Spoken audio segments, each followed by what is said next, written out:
आज की इस वीडियो में हम देखने वाले हैं वेरिएबल्स, डाटा टाइप्स और कॉन्स्टेंट सी प्लस प्लस के रिलेटेड क्या होते हैं।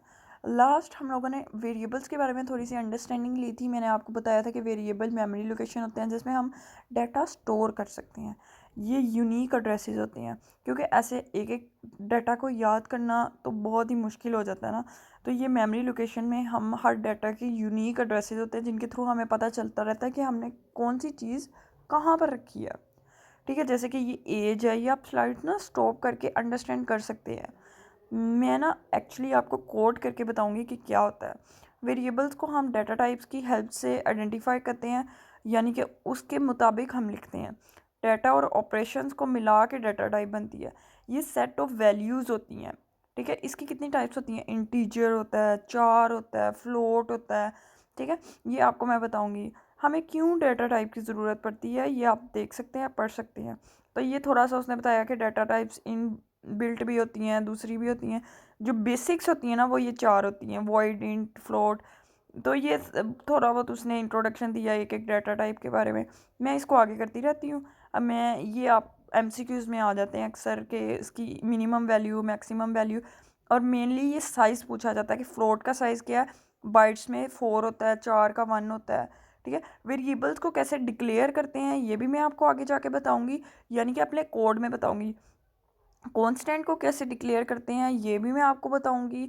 और स्लाइड्स अगर आप पढ़ना चाहते हैं तो कोडिंग असल में जो प्रोग्रामिंग होती है ना वो प्रैक्टिस करके होती है। जैसे कि मैथ्स और फिज़िक्स के न्यूमेरिकल्स प्रैक्टिस करके होते हैं ना, तो इसी तरह ये भी प्रैक्टिस करके होती है। जैसे कि उसने बताया हुआ है कि डबल डबल कब यूज़ करते हैं? जब वैल्यू हमारी बड़ी होती है। और फ्लोट कब यूज़ करते हैं? जब पॉइंट्स होते हैं। इंटीजर कब यूज़ करते हैं? यानी कि जो वैल्यू सिंपल होती है 1 2 3 4 5। और जो चार होता है यानी कि करेक्टर होता है वो कब यूज़ करते हैं? जब हमने कोई ए बी सी, कोई यू, कोई नेम, इस तरह कुछ आइडेंटिफाई करना होता है वो सिंगल कोट में करते हैं, यानी कि डबल कोटेशन में नहीं करते, सिंगल में करते हैं। ठीक है, यहाँ तक आपको थोड़ी बहुत अंडरस्टैंडिंग होगी इनके बारे में।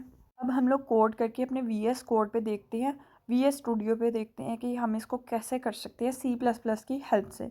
हमने लास्ट ये कोड किया था जिसमें सिर्फ हमने ये कमेंट्स के बारे में पढ़ा था। और मैंने आपको वेरिएबल्स का थोड़ा बहुत बताया था, वेरिएबल्स क्या होते हैं। मींस मैंने आपको थोड़ा सा बताया था ये करके, इंट सम, और ये जो होता है ये प्रोग्राम करके बताया था। अब इसको हम नेक्स्ट लेकर चलते हैं, वेरिएबल्स और डाटा टाइप की हेल्प से हम कैसे कर सकते हैं। चलें, अब आपको इसका तो कमेंट्स का और वेरिएबल्स का अंदाज़ा हो गया होगा। जो हम अपने कोड में ऐड करते हैं, जो हमें रिमेंबर रहता है उसको कमेंट्स कहेंगे। ठीक है, यहाँ पर हम एक इंटीजर टाइप का वेरिएबल बनाएंगे ए, जिसको हम वैल्यू असाइन करेंगे 4। और इसी तरह हम एक और वेरिएबल बनाएंगे integer B is equal to 5, value assign करेंगे। इन पे कोई ऑपरेशन परफॉर्म करेंगे। अब हम जैसे मैंने यहाँ पे हेलो वर्ड लिखा है डबल कोटेशन मार्क में, हम जो भी लिखते हैं ना वो हमें स्क्रीन पे एज इट इज़ शो होता है, यानी टर्मिनल पे। This is tutorial 4। और यहाँ पर मैं लिख देती हूँ कि वैल्यू ऑफ ए इज़, ये एग्जैक्टली ऐसे ही शो करेगा। और यहाँ जहाँ मैंने सम लिखा है ना इधर मैं लिख देती हूँ ए, यानी अब वो स्क्रीन पे लिखेगा this is tutorial 4 and here value of A is, a लिख दिया मैंने, यहाँ पे वैल्यू आ जाएगी 4। ठीक है, इसी तरह वो मैं बी के लिए भी यही लिख देती हूँ। ठीक है, लेकिन अब देखिए मैंने साथ साथ लिख रही हूँ ना, तो स्क्रीन पे भी, टर्मिनल पे भी ये ऐसे ही शो होगा, मतलब कंजस्टेड टाइप का शो होगा। अगर हमने इसको सही करना है वो भी मैं आपको आगे जाके बताती हूँ कि इसको पहले हम देखते हैं ऐसे। मैं इसको रन करती हूँ अब, तो स्क्रीन पे एग्जैक्टली ऐसे आएगा टर्मिनल पे। ये जैसे आप देख रहे हैं यहाँ पर आ गया this is tutorial 4, value of A is 4 आ गया और वैल्यू ऑफ बी इज़ 5, लेकिन ये एग्जैक्टली साथ लिखा हुआ है। तो अब हमने इस तरह लिखा देना है, इसको कमेंट कर दिया। ठीक है, अब हम integer A is equal to 14, यानी कि ए की वैल्यू हमने चेंज कर दी और 14 रख दी। अब हम मैं बता रही हूँ कि ये आप दूसरी तरह के कैसे कर सकते हैं, यानी कि ए की में दोनों को वैल्यू असाइन कर दी, ए की इंटीजर लगाया हमने, कोमा लगा के हमने दोनों को सेपरेट कर दिया। यानी कि यहाँ पर ए की भी वैल्यू आ गई, बी की भी। ये सिंगल लाइन में हमने दोनों जो ऊपर लाइन्स लिखी हुई थी ना, int A is equal to 4, B is equal to 5, तो ये मैंने ऐसे कर दिया। ए की लाइन में मतलब इंटीजर को, वेरिएबल्स को असाइन कर दिया। ठीक है, अब फ्लोट के बारे में मैं आपको बता देती हूँ। जैसे पाए की वैल्यू है ये पॉइंट्स में होती है, 3.14 है आई थिंक सो जी। तो ये फ्लोट में हम लिखेंगे, जो भी वैल्यू पॉइंट्स में होगी ना वो हम लिखेंगे इधर फ्लोट में। इसी तरह मैं ये सी आउट कर देती हूँ। सी आउट करना तो आपको आ गया होगा। सी आउट मतलब स्क्रीन पे जो भी शो होगा, हमने जो भी टर्मिनल पे शो करना है या जो भी आउटपुट होगी ना उसको कहेंगे। या मैं लिख देती हूँ the value of pi is, pi लिख दी है तो यानी कि उसकी वैल्यू आ जाएगी। अब मैं इसको रन करती हूँ जी। अच्छा, आप मुझे बताइएगा अगर आपको कोई भी किसी भी तरह का इशू आए ना, आप मुझे कमेंट्स में बताइएगा, मैं आपको उस पर आपको प्रॉपर गाइड करूँगी। ठीक है, यहाँ पर आ गया देखें, the value of A is 14 and the value of B is 15, the value of pi is 3.14। यानी इसने इंटीजर फ्लोट दोनों को शो कर दिया वैल्यू को। अब मैं यहाँ पर ये देखे जैसे मैं कर रही हूँ, ये मैं क्यों कर रही हूँ, स्लैश लगा के एन, इसका मतलब ये नेक्स्ट लाइन में जाएगा। ठीक है, यहाँ मैं हर उसके आगे और एंड पे भी लगा देती हूँ। ये देखें अभी इसने एक चीज़ को अगली लाइन में किया, वैल्यू ऑफ पाई को, क्योंकि मैंने उस वहाँ पर लगाया। अब मैं इसके बाद भी लगा दूँगी तो ये तीनों एक एक लाइन में शो करेगा।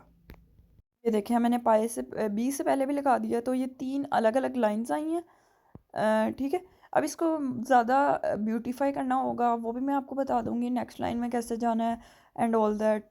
ठीक है, अब हम लिखते हैं 4 करैक्टर, यानी करैक्टर मैंने आपको पहले भी बताया था कि जिसमें आप कोई भी अल्फ़ाबेटिकल वैल्यू यानी कि अल्फ़ाबेट्स लिखते हैं, जैसे मैंने यहाँ पर लिखा यू, या मैं कोई नाम लिख सकती हूँ। ठीक है, यहाँ पर अब मैं सी आउट भी करवा दूँगी इसको, और ये यहाँ पर स्क्रीन पे शो हो जाएगा मुझे। ये मैंने पाई को पहले रिमूव कर दिया था, उसको मैंने कॉपी पेस्ट किया, यहाँ पर रन किया और इसने मुझे दे दिया 4 की वैल्यू भी दे दी है। ठीक है, चलें, यहाँ पे मैंने पाई लिख दिया, 4 लिखना चाहिए था। चलें, गुड हो गया। ठीक है, अब ये इसने मुझे 4 लाइंस में वैल्यू दे दिया। अब आपको समझ आ जाना चाहिए, बल्कि आ गया होगा, आपको खुद इसकी प्रैक्टिस करनी चाहिए। यहाँ पर मैं एक ऑपरेशन परफॉर्म करने जा रही हूँ सम का। अच्छा, मैं आपको एक बात बता दूँ, आपको ना फंक्शंस के बारे में मैं थोड़ा सा बाद में एक वीडियो बनाऊँगी, क्योंकि फंक्शंस आते हैं थोड़े बाद में। ये मैंने एक फंक्शन बनाया, वॉइड सम और ब्रैकेट्स डाली हैं। ये एक बेसिक स्ट्रक्चर है, अगर आपको समझ नहीं आ रहा तो कोई मसले वाली बात नहीं है। यहाँ पर मैंने एक वैल्यू असाइन किया इंटीजर ए। ठीक है, और यहाँ पर मैं लिख दूँगी ऊपर जो फंक्शन से ऊपर है, वहाँ पर मैंने एक वैल्यू असाइन किया इन टैक इज इक्वल टू 6। एक मैंने वेरिएबल बनाया, सी आउट किया टैक को, और मेन में भी मैं वही लिख दूँगी, और वो आ जाएगा जब हम रन करेंगे ना, तो सम का ऑपरेशन परफॉर्म होगा, जिसमें ये जो 2 वैल्यूज़ मैंने इंट की दी है ना, इनको ऐड करके वो हमें आंसर शो कर देगा। लेकिन आई थिंक ये आप रहने दें अभी, क्योंकि ये आप ना करिएगा, प्रैक्टिस भी ना करिएगा। ये हम नेक्स्ट वीडियो में फंक्शंस को देखेंगे और इनके बारे में सारा करेंगे, क्योंकि आपको अभी समझ नहीं आएगा तो फ़ायदा ही नहीं है करने का। चलें, आज के लिए इतना काफ़ी है। आपने क्या करना है, सिर्फ आपने प्रैक्टिस करनी है। जो मैंने कोड किया है इसको 3 टाइम्स आपने करना है, और स्लाइड्स को लाजमी देखना है।